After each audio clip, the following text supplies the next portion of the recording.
Hello everyone, next class में welcome करता हूं आपका। और chapter number 7 fundamental principles of organic chemistry का चौथा लेक्चर होने वाला है। आज हमने स्टडी करना है कि source of organic compounds, naturally occurring sources of organic compounds. ठीक है, तो मैं इधर हेडिंग दे देता हूं सोर्सेज ऑफ ऑर्गेनिक कंपाउंड्स की, सोर्सेज ऑफ ऑर्गेनिक कंपाउंड्स। ठीक है, sources of organic compounds. Okay, sources of organic compounds. Organic compounds अभी जानते हो कि covalent compounds of carbon and hydrogen and their derivatives are called as organic compounds.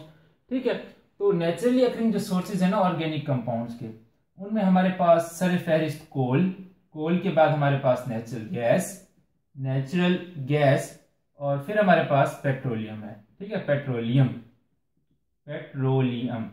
इन तीनों को हम मिला करके फॉसिल फ्यूल्स भी बोलते हैं। क्या बोलते हैं? Fossil fuels. क्यों बोलते हैं फॉसिल फ्यूल्स? क्योंकि ये फॉसिल्स, अच्छा ठीक है, मैं फॉसिल्स को पहले डिफाइन कर देता हूं। Fossils the dead remains of living organisms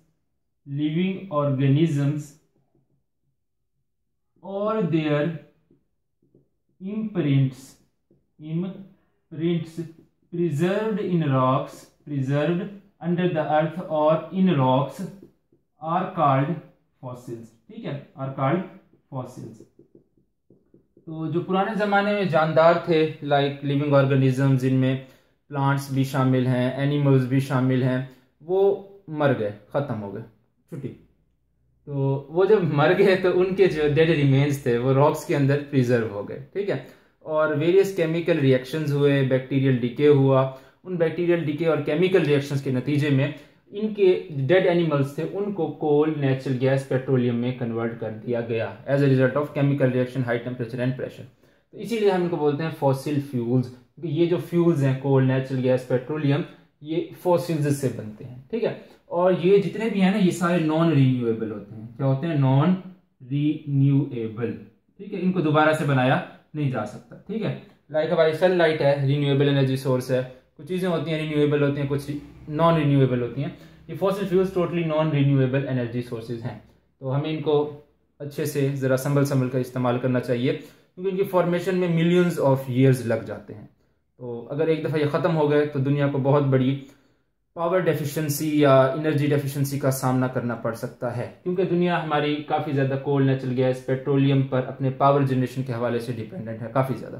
ठीक है, तो स्टार्ट करते हैं कोल से। कोल की डिटेल से हम स्टार्ट करते हैं। ठीक है, ये यार कोई से ना दो सोर्सेज लॉन्ग में पूछ लेगा तुमसे। ठीक है, गिवन 2 सोर्सेज नाम लेकर या तुम्हें चॉइस दे देगा, कोई भी दो बता दो। तो सबसे पहले ऑर्गेनिक कंपाउंड्स को डिफाइन करना, उसके बाद 2 एग्जांपल देना ऑर्गेनिक कंपाउंड्स की, फिर उसके बाद 2 सोर्सेज लिख देना अपनी मर्जी के, या जो उसने पूछे हुए हो वहीं एक्सप्लेन कर देना। ठीक है, जरा ध्यान से लॉन्ग क्वेश्चन अटेम्प्ट किया करो। कोल, ठीक है, कोल जो है एक सॉलिड फ्यूल है, और तकरीबन 500 मिलियन ईयर्स पहले, 500 मिलियन ईयर्स एगो जो डेड प्लांट्स और एनिमल्स थे, डेड प्लांट्स एंड एनिमल्स, ठीक है, डेड प्लांट्स एंड एनिमल्स, उनके ऑर्गेनिक डिके से बना है कोल। उनके ऑर्गेनिक डिके जिनमें ऑर्गेनिक डिके में आप जानते हो कि बैक्टीरियल डिकम्पोजिशन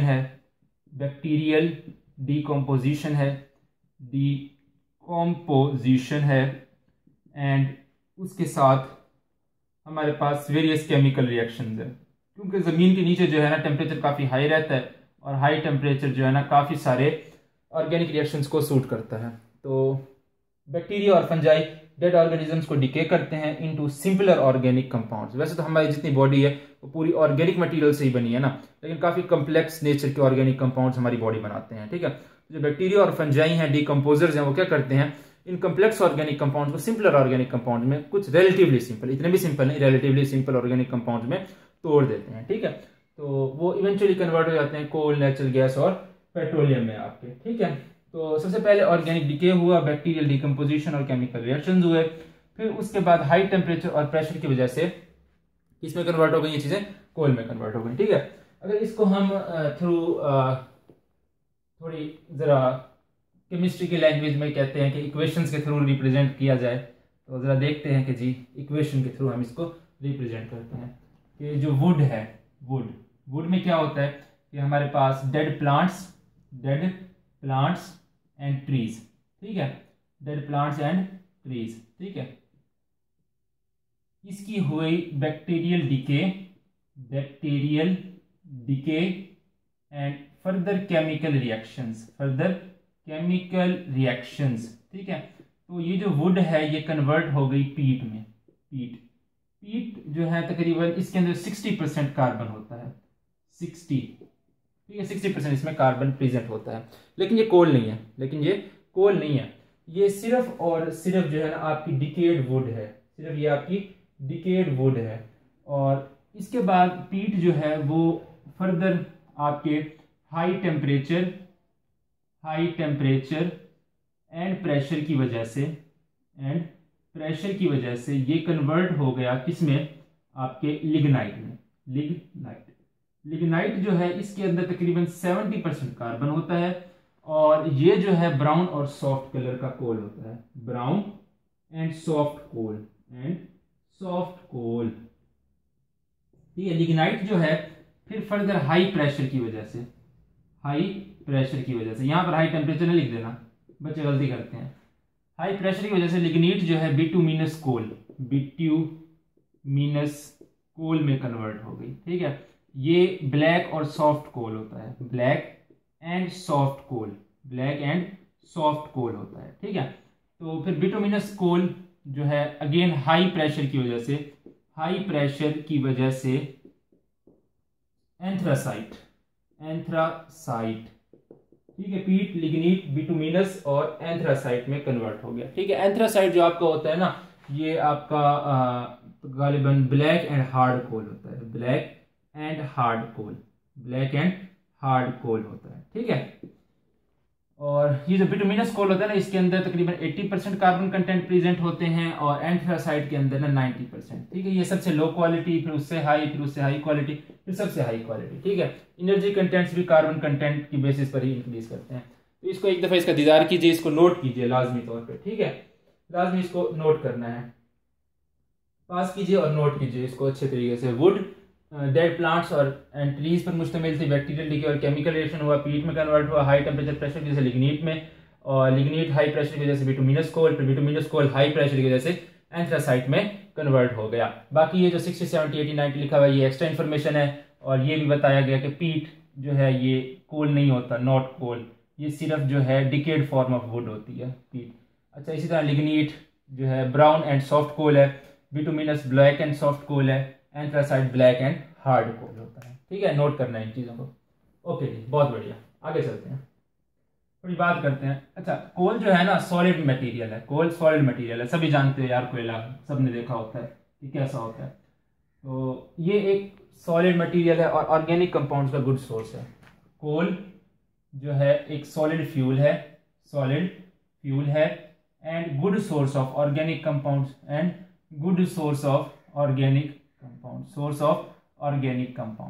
भैया ऑर्गेनिक कंपाउंड का सोर्स कैसे है कि क्या घर में कोयला उठा करके आएंगे, उससे कहेंगे कि भाई हमें बेंजीन निकाल करके दे दो, बेंजीन निकाल करके दे देगा? कहेंगे उससे भाई टॉलिन दे दो, टॉलिन दे देगा? खुशी खुशी नहीं देगा, कुछ उसके साथ 3-5 करना पड़ेगा तुम्हें, ठीक है। वो 3-5 क्या है? वो है डिस्ट्रक्टिव डिस्टिलेशन। बहुत इंपॉर्टेंट शॉर्ट है भैया, डिस्ट्रक्टिव डिस्टिलेशन। 2 नंबर का शॉर्ट पूछेगा, व्हाट इज डिस्ट्रक्टिव डिस्टिलेशन या define destructive distillation. Destructive distillation को हम कार्बनाइजेशन भी बोलते हैं। क्या बोलते हैं? कार्बनाइजेशन, कार्बोनाइजेशन, ठीक है, कार्बोनाइजेशन भी बोलते हैं, ठीक है। तो डिफाइन करते हैं यार कि कोल जो है ना, इसको हम हाई टेम्परेचर पर in the absence of air जब हीट करते हैं ना, तो इसके अंदर जितने भी ऑर्गेनिक कंपाउंड है, बेसिकली मिक्सचर ही है ना coal, solid natural material, solid natural organic compounds का मिक्सचर है। तो जब इसको हम हीट करते हैं ना in the absence of air, तो होता क्या है कि इसके अंदर जो मौजूद ऑर्गेनिक कंपाउंड है ना वो सेपरेट आउट हो जाते हैं और हम उनको अलग अलग करके कलेक्ट कर लेते होते हैं। अच्छा, प्रेजेंस ऑफ एयर नहीं है, एब्सेंस ऑफ एयर है, क्योंकि प्रेजेंस ऑफ एयर अगर रहेगा ना तो कोयला बर्न होना स्टार्ट कर देगा, C+O2 will give us 2CO2 दे देगा। ऐसे ही होता है ना रिएक्शन, देखो coal plus O2 will give us CO2, balance वगैरह का यार कोई खैर है, C+O2 will give us CO2, ठीक है। तो डिस्ट्रक्टिव डिस्टिलेशन को डिफाइन करता हूं मैं, the strong heating of coal, strong heating of coal, strong heating of coal in the absence of air, in the absence of air, presence नहीं लिखना, in the absence of air is called destructive distillation। इसको हम क्या बोलते हैं बच्चों, destructive distillation। and destructive distillation LATION and destructive distillation is also known as carbonization। अच्छा, strong heating करनी है, कितनी स्ट्रॉन्ग हीटिंग, तकरीबन 500 से 1000 डिग्री सेल्सियस पर हीट करोगे तो डिस्ट्रक्टिव डिस्टिलेशन होगी। In the absence of air ये काम होगा, ठीक है। तो नोट करनी है definition, the strong heating of coal in the absence of air is called as destructive distillation. आगे 2 पॉइंट्स दोगे, destructive distillation takes place at 500 to 1000 degree Celsius and destructive distillation is also called as carbonisation. यहां पर short खत्म नहीं करना, रुको, एक और पॉइंट लिखना है साथ, ठीक है। ये मैं मिटा रहा हूं, इसे मैं मिटा देता हूं यहां से ऐसे, ठीक है। उसे बताना कि भाई जब डिस्ट्रक्टिव डिस्टिलेशन हम करवा लेते हैं ना, तो डिस्ट्रक्टिव डिस्टिलेशन के नतीजे में क्या होता है कि हमें कुछ ऑर्गेनिक कंपाउंड्स मिलते हैं, ऑर्गेनिक कंपाउंड नहीं, ऑर्गेनिक कंपाउंड्स के मिक्सचर मिलते हैं बेसिकली हमें, ठीक है। तो उन ऑर्गेनिक कंपाउंड्स के मिक्सचर में जो 3 फेमस हैं उनको हम देख लेते हैं। कोल, ठीक है, कोल की आपने करवाई क्या, डिस्ट्रक्टिव डिस्टिलेशन, डिस्ट्रक्टिव डिस्टिलेशन, ठीक है। या ऊपर लिख देना कार्बनाइजेशन और कार्बनाइजेशन, ये पेपर में ऐसे लिखना है जैसे मैं लिख रहा हूं, ठीक है। कोल लिखकर तीर खींचना है, ऊपर डिस्ट्रक्टिव डिस्टिलेशन या कार्बनाइजेशन लिखना है, फिर उसके बाद ऐसे लाइन लगानी है, ऐसे लाइन लगानी है, और यहां पर ऐसे फ्लो चार्ट की मदद से उसे समझाना है कि भाई कोल गैस बनती है, कोल गैस या फिर नेचुरल गैस इसे बोलते हैं।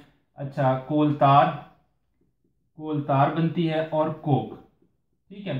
कोक पीने वाली नहीं, ये 98% कार्बन होता है। और यानी जब कोल को डिस्ट्रक्टिव डिस्टिलेशन में आप गुजारते हो ना, तो जो बिल्कुल आखिर में बचने वाले ऑर्गेनिक कंपाउंड होते हैं ना, उनका कार्बन कंटेंट बहुत हाई हो जाता है, तकरीबन उनका कार्बन कंटेंट 98% पर जा ठहरता है, तो उसको हम कोक बोलते हैं, ठीक है। इसको रूफिंग, पेविंग यानी सड़क वगैरह बनाने में, यानी सड़कों के लंटर डलते हैं उसमें इस्तेमाल किया जाता है, और एज अ रिड्यूसिंग एजेंट के तौर पर भी कोक को इस्तेमाल किया जाता है, क्योंकि कार्बन कंटेंट काफ़ी हाई रहता है इसमें। अच्छा, देखते हैं ये, ठीक है। डेफिनेशन देनी है, 2 बातें लिखनी है कि 500 से 1000 degree Celsius also called carbonisation, ये चार्ट बनाना है, फिर तुमको वो क्या देगा, 2 नंबर देगा।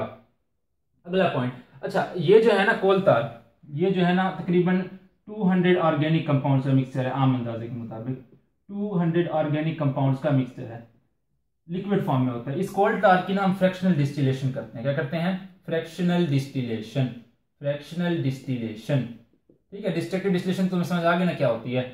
अच्छा, फ्रैक्शनल डिस्टिलेशन अब समझते हैं क्या होती है। कोल तार की हम फ्रैक्शनल डिस्टिलेशन करते हैं, ओके। इसको मैं मिटा दूं। जो कोल तार लिक्विड है ना, सबसे पहले हम उसे क्या करते हैं, हीट करते हैं, अच्छे से हीट करते हैं, यहां तक उसके अंदर मौजूद जितने भी ऑर्गेनिक कंपाउंड है ना, वो सारे वेपर्स में कन्वर्ट हो जाएं, वो सारे वेपर्स में कन्वर्ट हो जाएं, क्योंकि हर कंपाउंड का जो मेल्टिंग और बॉइलिंग पॉइंट होता है ना, वो डिफरेंट होता है, तुम जानते हो अच्छे तरीके से। तो डिफरेंट टेम्परेचर्स पर उनके वेपर्स बन करके निकलते हैं, ठीक है। जब कंप्लीटली सब कुछ वेपर में कन्वर्ट हो जाते हैं ना सारे ऑर्गेनिक कंपाउंड्स, तो हम क्या करते हैं, उनको प्रेशर देते हैं, टेम्परेचर थोड़ा डाउन करते हैं, और वो आहिस्ता आहिस्ता कंडेंस होने लग जाते हैं। टेम्परेचर हम आहिस्ता से डिक्रीज करते हैं, जो थोड़ा फौरन से जो है लिक्विफाई हो जाते हैं, मतलब वो जो है ना हाई बॉइलिंग पॉइंट वाले थे, ठीक है, उनको हम अलहदा कर लेते हैं, सेपरेट कर लेते हैं लिक्विफाई करके। फिर उसके बाद थोड़ा और टेम्परेचर कम किया, कुछ और ऑर्गेनिक कंपाउंड्स जो है लिक्विफाई हुए, हमने उनको अलग कर लिया। फिर और थोड़ा टेम्परेचर डिक्रीज किया, ऑर्गेनिक कंपाउंड्स लिक्विफाई हुए, उनको हमने अलग कर दिया। इस टेक्निक को हम बोलते हैं फ्रैक्शनल डिस्टिलेशन। और ये पेट्रोलियम की फ्रैक्शनल डिस्टिलेशन तो बहुत इंपॉर्टेंट है, ठीक है, लेकिन कोल तार की भी हम करते होते हैं। डेफिनेशन में लिखवा देता हूँ फ्रैक्शनल डिस्टिलेशन की, the separation of the components of a mixture, of the components of a mixture depending upon their boiling point ranges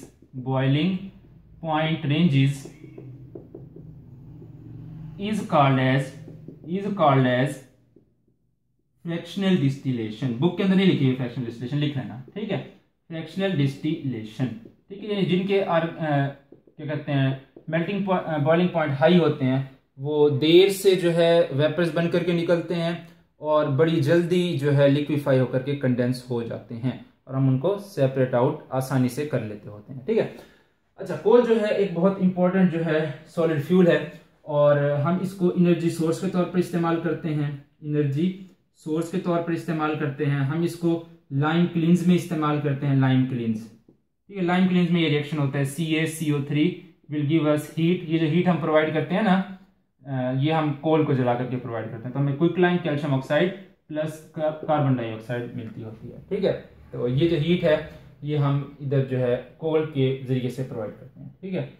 और इसके अलावा बेकिंग ब्रिक्स, ठीक है, भट्ठों के अंदर ईंटें बनाने के लिए भी ये इस्तेमाल होती है, कोल इस्तेमाल होता है। और हम जो है इसको एज अ डोमेस्टिक फ्यूल घरों में भी इस्तेमाल करते हैं, खाना वगैरह बनाने के लिए डोमेस्टिक फ्यूल के तौर पर भी इस्तेमाल करते हैं। अच्छा, पाकिस्तान के अंदर जो कोल के रिजर्वायर्स हैं ना, पाकिस्तान के अंदर कोल के जो रिजर्वायर्स हैं वो 184 बिलियन टन्स हैं। कितने हैं? 184 बिलियन टन्स।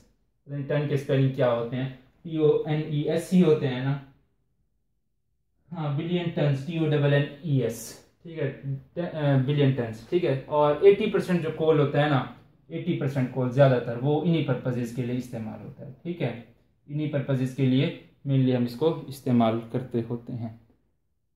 ओके, टन के यार स्पेलिंग देख लेना यार, मुझे यार भूल गए लगता है टन के स्पेलिंग। और हमारा पाकिस्तान जो है अल्लाह का करम है ख़ास इस पर कि हुक्मरान बहुत अच्छे हैं और हमारे बारे में ये सोचते हैं कि कोल को अवाम की फलाह बहबूद के लिए इस्तेमाल किया जाए। तो जो सिंध कोल अथॉरिटी है वो इस हवाले से काफ़ी सरगर्म अमल है कि पावर जनरेशन प्लांट कोल की बेसिस पर लगाए जाएँ। इसके अलावा जो डायरेक्टरीज ऑफ मिनरल मैनेजमेंट हैं बलूचिस्तान की, पंजाब की, खैबर पख्तूनख्वा की, वहाँ भी कोल के रिजर्वायर्स कुछ ना कुछ मौजूद हैं। तो वो भी चाह रहे हैं कि कोल की बेसिस पर पावर जनरेशन प्लांट्स लगाए जाएं। ठीक है, इस बात को भी याद रखना है भैया। थोड़ी सी तारीफ उनकी भी, हालांकि तारीफ के मुस्तहिक तो नहीं है वो, फिर भी थोड़ी सी तारीफ करनी बनती है। अच्छा यार, अगला हम देखते हैं नेचुरल गैस। नेचुरल गैस जो है ना, हमारे पास एक अच्छा सोर्स है एनर्जी का, ख़ास तौर पर उन कंट्रीज़ में जिनमें कोल और पेट्रोलियम की शॉर्टेज है। ठीक है, नेचुरल गैस पाकिस्तान जैसे कंट्रीज़ के लिए एक अच्छा पावर का सोर्स है, एनर्जी सोर्स है। हमारे पास सिब्बी के मकाम पर जो है ना, सिब्बी कहता हूँ यार, सुई के मकाम पर जो है हमारे पास नेचुरल गैस का एक बहुत बड़ा रिजर्वायर मौजूद है बलूचिस्तान में। तो एक अच्छा सोर्स है पाकिस्तान के लिए एनर्जी का और काफ़ी चीप सोर्स है। ठीक है, चीप सोर्स, एनर्जी सोर्स है। ठीक है, energy source and power generation में इस्तेमाल किया जाता है। पावर जनरेशन, ठीक है, पावर जनरेशन। इसके अलावा हम इसको घरों में भी इस्तेमाल करते हैं डोमेस्टिक पर्पजेज़ के लिए। ठीक है, हम इसको फ्यूल के तौर पर गाड़ियों में इस्तेमाल करते हैं as CNG, compressed natural gas के तौर पर। ठीक है, और हम इसको सीमेंट इंडस्ट्री में इस्तेमाल करते हैं, सीमेंट इंडस्ट्री। ठीक है, हम इसको फर्टिलाइजर इंडस्ट्री में भी पावर सोर्स के तौर पर इस्तेमाल कर सकते हैं, फर्टिलाइजर्स इंडस्ट्री। ठीक है, वगैरह वगैरह देख लेना। ठीक है, ओके, हो गया। ये जी हमारे नेचुरल गैस के यूजेस थोड़े बहुत जो हमें आते थे हमने आपको बता दिए। बाकी आप जानो और आपकी बुक जाने, उसमें बहुत अच्छे से यूजेस लिखे होंगे। ठीक हो गया। अच्छा, नेचुरल गैस को जो है ना डिफाइन मांगेगा कि व्हाट इज नेचुरल गैस, तो आपने बताना है कि natural gas basically low molecular mass hydrocarbons का मिक्सचर होती है। ठीक है, यहाँ से भी आप अंदाजा लगा सकते हो कि गैस है ना, तो जो गैसेज होती हैं ना ऑर्गेनिक कंपाउंड्स में, लाइक मीथेन, इथेन, प्रोपेन, ये गैसेज है ना, इनमें कार्बन कंटेंट काफ़ी कम रहता है। ठीक है, लाइक इथीन, एसिटाइलिन, ये भी गैसेज हैं, इनका भी कार्बन कंटेंट काफ़ी कम ही है, थोड़ा कार्बन कंटेंट है। तो natural gas it is a mixture of low molecular mess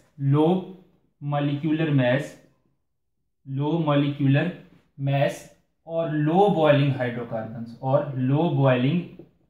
hydrocarbons. ठीक है, ऐसे हाइड्रोकार्बन जिनकी मेल्टिंग बॉइलिंग पॉइंट काफ़ी कम है, उनका ये मिक्सचर होती है हमारी नेचुरल गैस। और इसके अंदर तकरीबन 85% तक मीथेन मौजूद होती है, METHANE, CH4 मीथेन। ठीक है, 85% मीथेन जो है ना अच्छी खासी कंबस्टिबल गैस है। Combustible gas. तो जो घरों के अंदर हम इस्तेमाल करते हैं नेचुरल गैस, सुई गैस जिसे हम बोलते हैं, वो ज़्यादातर उसमें भी मीथेन ही होता है। ठीक है, तो ये था कुछ नेचुरल गैस के बारे में।